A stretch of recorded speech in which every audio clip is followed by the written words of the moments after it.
ଏହି କିଛି ଦିନ ତଳେ reserve bank of India UK रु भारत को 100 टन सुना आनी। बर्तमान समय यही सुना कहीं भारत को अणागला एवं एत सारा सुना कहीं भारत बाहर रखाई। आसतु से विषय जाना।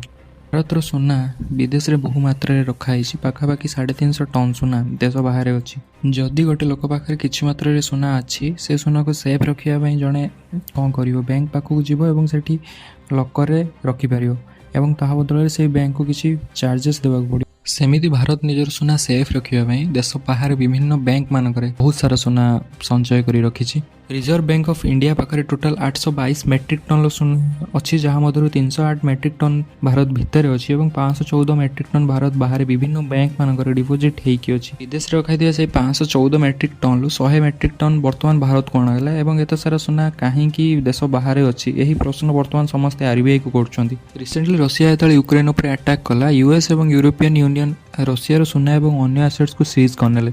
एमती आगू भारत सहित भी हो पारे किसी ठीक ना। तेबे भारत एत रिस्क कहीं उठाऊँ। जदि देश भितर किसी प्रोब्लेम कि इश्यू आस जाए से समय देशर सुना सेफ रखापी बहुत सारा देश निजर सुना यूके बैंक ऑफ इंग्लैंड रे संचय कर रखती। भारत एत सारा सुना रखा बदल बहुत सारा चार्जेस देवाक पड़ो। भारत इकोनॉमी क्षेत्र में दिनक दिन पावरफुल हो चलती। एवं एत सारा सुना आने पर सिक्योर कर रखा छोट कथा नुहे। एवं यह देखा पड़ो कि सिक्योरिटी भारत भितर जिते पैसा खर्च हो भारत बाहर रखा खर्च ठार कम कि बेसी यही 2-3 वर्ष मध्य जना पड़। भारत एवं बहुत बड़ पदक्षेप नहीं।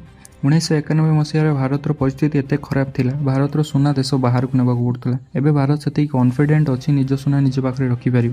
बर्तमान भारत खाली एलआईसी जी भैल्युएसन अच्छी पाकिस्तान और बांग्लादेश जीडीपी ठार अधिक। यही सब पदक्षेप भारतर इकोनॉमिक ग्रोथ को दर्शाऊँ। बहुत शीघ्र भारत 4 ट्रिलियन इकोनॉमी पहुंचो और 5th लार्जेस्ट इकोनॉमी रु 3rd लार्जेस्ट इकोनॉमी हेबो।